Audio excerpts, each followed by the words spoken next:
bear with me as I'm going to try to hold the phone to do this video while writing. So I know the patchwork can be a little bit confusing because you're not all shaded in at the same place. So what we're going to start by doing first is counting the total number of pieces, because if you remember, a fraction has, let's write up here, a numerator and a denominator. And that denominator, my number that is down, my denominator, tells me how many pieces my whole is divided into. So let's figure that out first. So 1, 2, 3, 4. So since I noticed that this is an equal array, I can say that I have 4 columns, 1, 2, 3, 4 rows. And I know that 4 times 4 is 16. So that's going to be my denominator.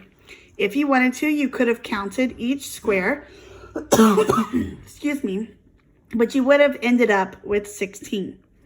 Now what I'm going to do, because the problem is asking me to describe the shaded part of each GeoBoard patchwork, I am going to look at I'm going to count the number of squares that are shaded.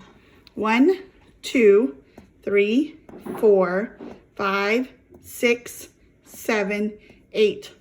Sometimes, if you want to make sure you're not getting confused, you could go 1, 2, 3, 4, 5, 6, 7, 8. So you can do that if you need to. So that is going to be my numerator, my number on top, because the numerator is how many pieces we are talking about, right? So I know that 8 out of my 16 pieces, or we would read this as 8/16 of my square, is colored in. None of these fractions down here are 8/16. So what I have to do now is I have to think about equivalent fractions, okay? So what I can do for equivalent fractions is I can think about what number could equally be divided into both of these numbers. For instance, 8 and 16 are both even numbers. So I know that I can say 8 divided by 2 and 16 divided by 2. Because remember, with equivalent fractions, whatever you do to the numerator, you have to do to the denominator in order for it to be equivalent. So 8 divided by 2 is 4. 16 divided by 2 is 8. All right, so I now know that 8/16 is also equal to 4/8. Is this one of my fractions? Yes, I can circle 4/8. I'm going to come down here a little bit so we don't get confused. And I'm going to say, what is another number that I know can be divided into both of those? Well, I know that I can divide 4 into both of those. So I can say 8 divided by 4 and 16 divided by 4.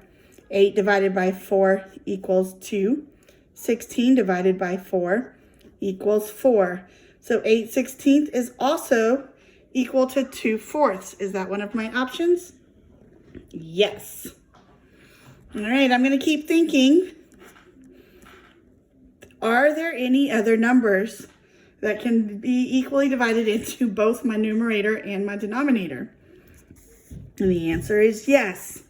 I know that 8 will be equally divided in. So I can say 8 divided by 8 excuse me, equals 1. You like how my cough made a little crooked line there? 8 divided by 8 equals 1. 16 divided by 8 equals 2. So 8/16 is equivalent with 1/2. So I know that 8/16, 4/8, 2/4, and 1/2 are all equal to one another. They're all equivalent fractions.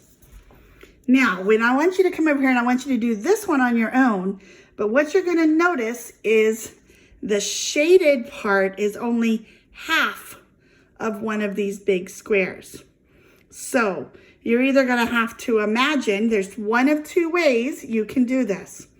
You could divide each square. So way number one would be to divide each square into two parts. So instead of counting how many squares for your denominator, you would count the number of triangles. Or the second way you could do it, and here I'm going to switch to a different color so that you can see the second way you could do it would be to say that I know it takes two squares to make one, or two triangles to make one square.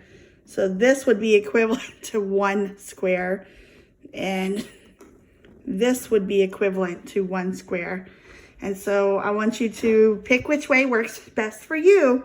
And then once you have that first fraction, where remember your denominator is how many total pieces your whole is divided into, your numerator is how many are shaded, then you can do this math to find those fractions.